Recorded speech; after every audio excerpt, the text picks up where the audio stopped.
በዓለም ላይ ካሉ እጅግ በጣም አስገራሚ ቤተሰቦች አንዱን ያውቃሉ? በዚህ ቤት ውስጥ ሁሉም ከመጠን በላይ ወፍራም እንዴት ሊሆን ቻለ? ቪዲዮውን እስከ መጨረሻው ይመልከቱ።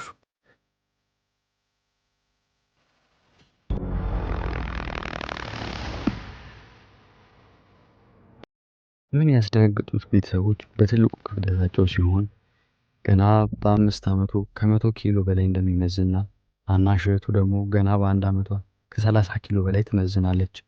እነዚህን ሰዎች ለማየት ሰዎች በብዛት እንደሚመጡና እነዚህ ሰዎች እርዳታ አድርገው እንደሚመለሱ ይናገራሉ። ከነዛም መካከል እነዚህ ሁለት ትላልቅ ክብደት ያላቸው ሰዎች እነዚህን ህፃናት ለመጎብኘት መጥተዋል። እነዚህ ሰዎች ከሆነ አቋርጠው የሚሄዱት እነዛን ህፃናት ለማየት እንደሆነ ይናገራሉ። እነዚህ ህፃናት በልጅነታቸው የእነሱን አርአያ ስለሚመስሉ ልጅነቴን አይባቸዋለሁ ይላሉ። ዋናው ምክንያት እነሱን ለማየት በልጅነቴ ወፍራም በመሆኔ የራሴን ልጅነት በእነሱ ውስጥ አየዋለሁ ይላሉ። እነዚህ ልጆች ለማየት በጣም ተመኝቼ ነበረ ይላል። ሰዎች እኔ ሲያዩኝ ልጅህን አየሁ ይሉኛል። እኔም ምን አይነት ልጅ ነው ብዬ መጥቼ አይቼዋለሁ።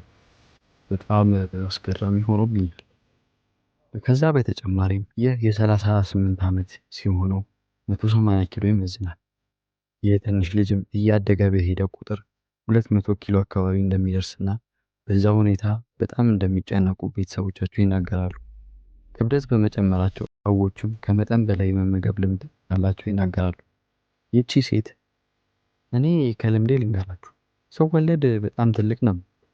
እንቅስቃሴም ለማድረግ ሞክሬያለሁ፣ ግን አልሰራልኝ።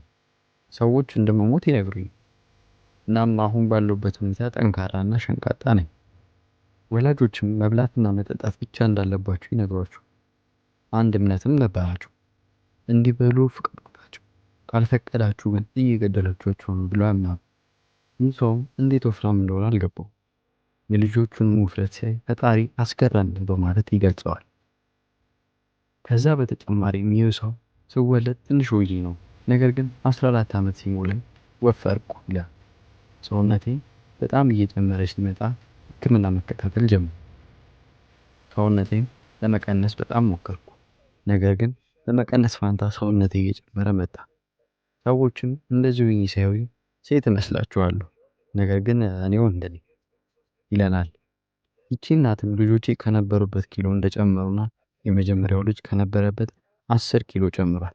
ታናሽ እህቱም 20 ኪሎ ጨምራለች።